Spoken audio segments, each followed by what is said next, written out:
شروع کرتا ہوں میں اللہ کے نام سے جو بڑے مہربان نہایت رحم و کرم والے ہیں۔ سورہ لیل مکہ مکرمہ میں نازل ہوئی اور اس میں 21 آیتیں ہیں۔ اللہ رب العزت 3 قسمیں کھا کر ایک مضمون کو بیان کر رہے ہیں۔ قسم ہے رات کی جب وہ چھا جائے، واللیل اذا یغشا، والنہار اذا تجلی، اور قسم ہے دن کی جب وہ روشن ہو جائے، وما خلق الذکر والانثی، اور قسم ہے رب العالمین کے مرد اور عورت کو، نر اور مادے کو پیدا کرنے کی۔ ان سعیکم لشتی، یقیناً تمہاری کوششیں مختلف ہیں۔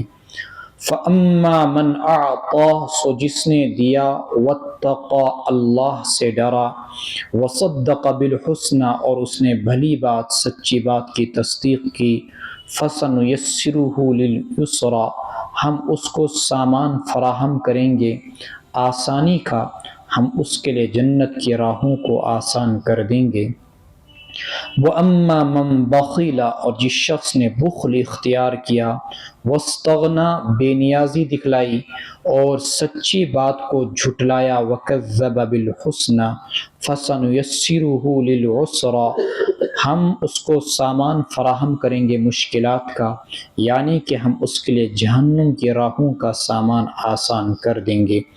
وَمَا يُغْنِي عَنْهُ مَالُهُ إِذَا تَرَدَّى، اور اس کا مال اسے کچھ فائدہ نہ دے گا جب وہ اس جہنم میں جا گرے گا۔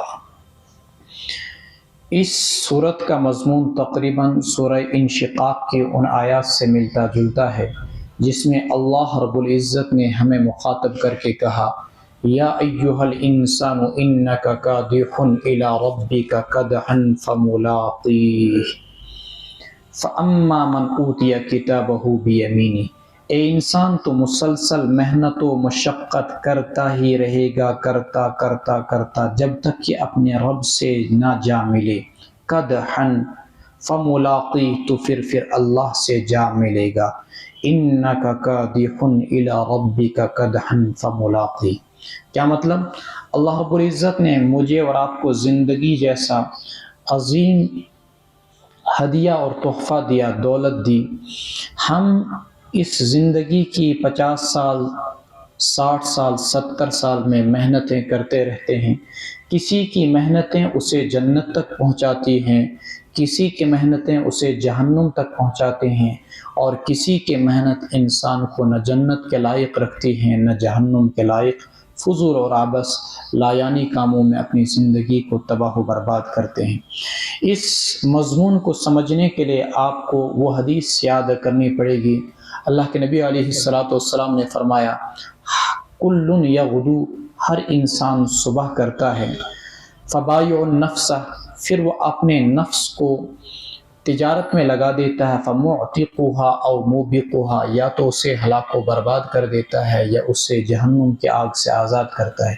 میں نے رمضان میں آپ کو اس مضمون کو اس انداز میں سمجھایا تھا، زندگی میرے اور آپ کے اس وجود کا نام نہیں، یہ تو کل مٹی میں صفائی ہستی سے مٹ جائے گا۔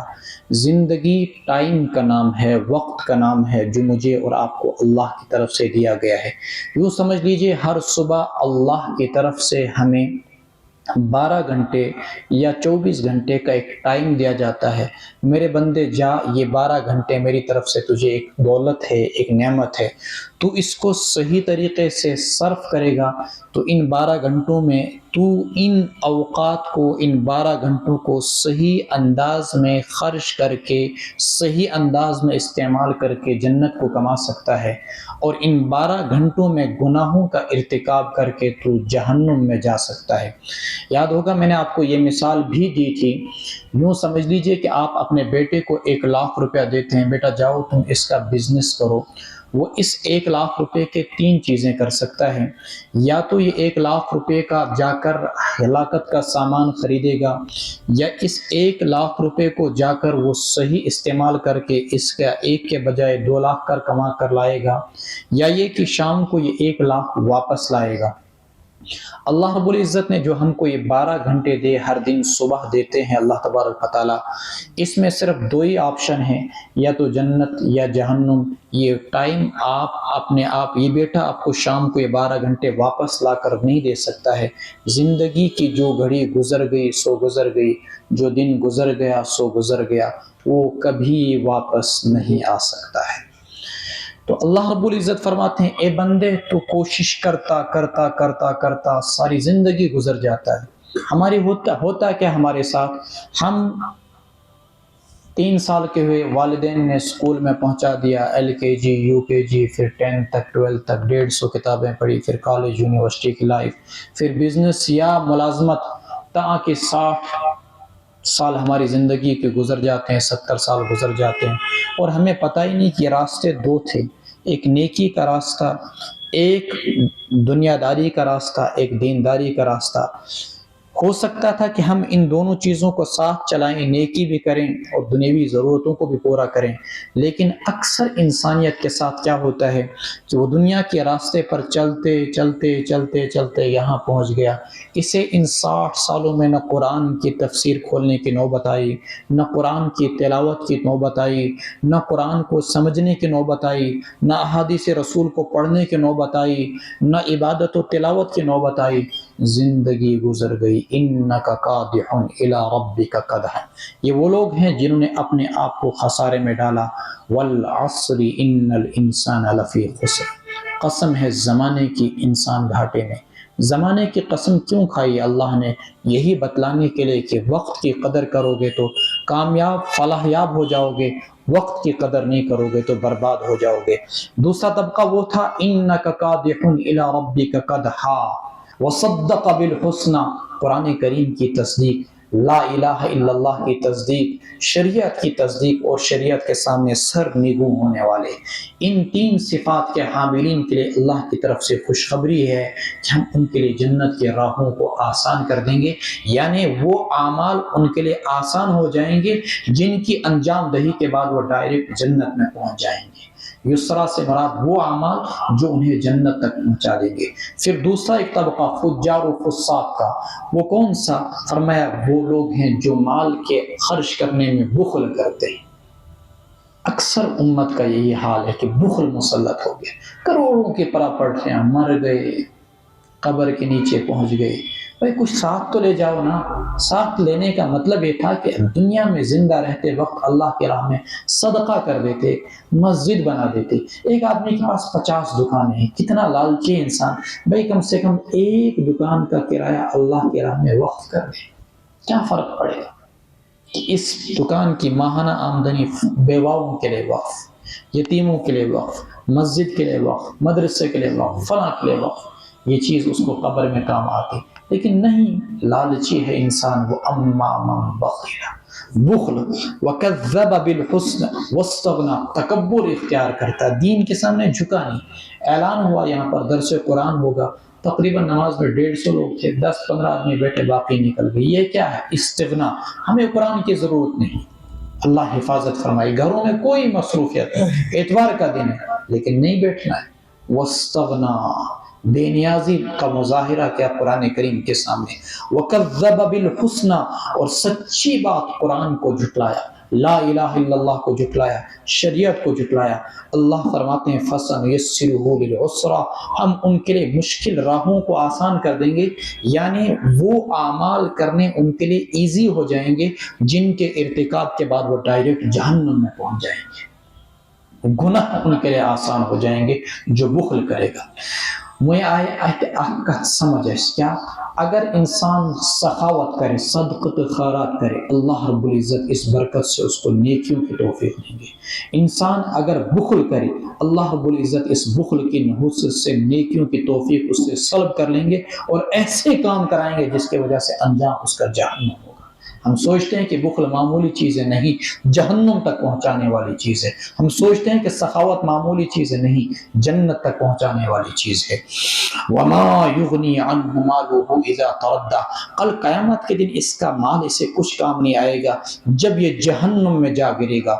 إِنَّ عَلَيْنَا لَلْهُدَى، ہمارے ذمہ ہدایت ہے، وَإِنَّ لَنَا لَلْآخِرَةَ وَالْأُولَىٰ، اور ہمارے پاس دنیا بھی ہے اور آخرت بھی، فَأَنذَرْتُكُمْ نَارًا تَلَظَّىٰ، میں تم کو ڈراتا ہوں ایسی آگ سے جو دہکنے والی ہوگی، نہیں داخل ہوگا اس میں مگر سب سے بڑا بدبخت جو قرآن کو جھٹلاتا ہے، توحید کو جھٹلاتا ہے، رسالت کو جھٹلاتا ہے، وتولا، اور روگردانی اختیار کرتا ہے۔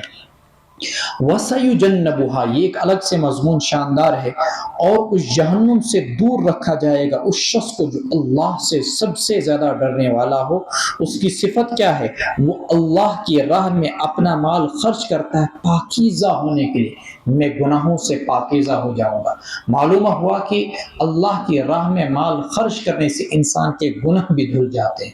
الذی یؤتی مالہ یتزکا وما لأحد عنده، اور نہیں ہے کسی کا اس پر کوئی احسان جس کا کہ بدلہ چکایا جاتا، من نعمت تجزا، وہ شخص صرف اس وجہ سے اللہ کی راہ میں مال خرچ کرتا ہے تاکہ اللہ کی جو سب سے بلند و بالا ہے اس کی خوشنودگی حاصل ہو جائے، وَلَسَوْفَ يَرْضَىٰ، اور ان قریب اللہ خوش ہو جائے گا۔ حضرت ابوبکر صدیق رضی اللہ تعالیٰ عنہ کے زمانے میں تقریباً 7 غلاموں نے اسلام قبول کیا۔ حضرت ابوبکر صدیق رضی اللہ تعالیٰ عنہ نے سارے کے سارے ان 7 غلاموں کو خرید کر آزاد کر دیا۔ تو باپ ابو قحافہ نے کہا، ابو بکر تم غلاموں کو خرید کے بڑا آزاد کرتے ہو، تھوڑا طاقتور غلاموں کو خرید کر آزاد کرو تاکہ کل جب تمہیں ضرورت پڑے جنگ وغیرہ لڑائی وغیرہ میں تو تمہارے کام بھی آ سکیں، چونکہ غلام آزاد ہونے کے بعد بھی اپنے موثق آزاد کرنے والے کے کام آیا کرتا تھا۔ حضرت ابوبکر صدیق رضی اللہ تعالیٰ نے کہا، میری غرض، میرا مقصد ان غلاموں کی آزادی سے صرف اللہ کی رضا ہے، مجھے ان کی کسی نیکی کا بدلہ چاہیے نہیں، مجھے ان کی طرف سے کچھ بھی نہیں چاہیے، بس یہ کہ مجھ سے میرا اللہ راضی ہو جائے۔ اس پر یہ آیات اتری کہ یہ شخص کتنا عظیم مرتبے کا حامل ہے کہ اللہ تبارک و تعالیٰ فرماتے ہیں جو محض اللہ کی رضا کے لیے اپنا مال خرچ کرتا ہے اسے یقیناً جہنم کی آگ سے دور رکھا جائے گا۔ اس پر کسی کا کوئی احسان بھی نہیں جس کا بدلہ چکایا جاتا ہے۔ عموماً انسان دنیا میں کسی کو مال دیتا ہے، تحفے، گفٹ، کوئی بھی چیز، جب آپ کے ساتھ کوئی ادھر سے حسن سلوک کرے ہم بھی اس کو ادھر سے تحفہ گفٹ دیتے ہیں۔ فرمایا کہ ابو بکر کا یہ بھی معاملہ نہیں کہ غلاموں کو اس لیے آزاد کر رہا ہے کہ ان غلاموں نے ابو بکر کے ساتھ کوئی نیکی کی تھی، بلکہ صرف اور صرف اللہ کی رضا کے لیے ان غلاموں کو آزاد کر رہا ہے، اس غرض سے بھی نہیں کہ کل یہ غلام ان کے کسی کام آئیں گے۔ وَمَا لِأَحَدٍ عِندَهُ مِن نِعْمَةٍ تُجْزَىٰ إِلَّا ابْتِغَاءَ وَجْهِ رَبِّهِ الْأَعْلَىٰ، صرف اللہ کی رضا جوئی کے لیے۔ ہم جنازے میں شریک ہوتے ہیں، نیرن نیرن چاہتے ہیں مصاف کرنا یس صاحب میت ہے تاکہ اتن لگنا ہو حاضری اس ہزائے چاہے واجن جنازس مز جنس مالس جنازس میں نہیں بھائی، اس لیے آئے ہو جنازے میں تاکہ جنازے والا تمہیں دیکھے کہ آئے ہو جنس مالس جنازس میں، نہیں، اللہ کی رضا کے لیے او سائیڈ میں پیچھے بیٹھ کے چھپ کے نماز پڑھو، نماز جنازہ پڑھو، نہیں کرتے مسجد میں آتے ہیں السلام علیکم، کیا ضرورت ہے تم کو یہاں حاضری لگانے کے لیے، لوگوں کو دکھلانے کے لیے کہ میں یہاں نماز، دروازے پہ ایک سلام کر دی کافی، اللہ مفتح لی ابواب رحمت۔ اب بیٹھ کر یہاں مسافر کرنا تاکہ انسان یہ جتلائے میں نماز پڑھنے کے لیے آیا۔ انسان کے ہر عمل کا سب سے بڑا مقصد کیا ہونا چاہیے؟ اللہ کی رضا، الا ابتغاء وجہ ربہ الاعلی ولسوف یرضی، اللہ ان قریب اس سے خوش ہو جائے گا۔ اللہ ہم سب کو ریاکاری سے محفوظ رکھے، اخلاص کی دولت سے مالا مال فرمائے، تقوی کی دولت سے مالا مال فرمائے، اور اتباع سنت کی دولت سے مالا مال فرمائے۔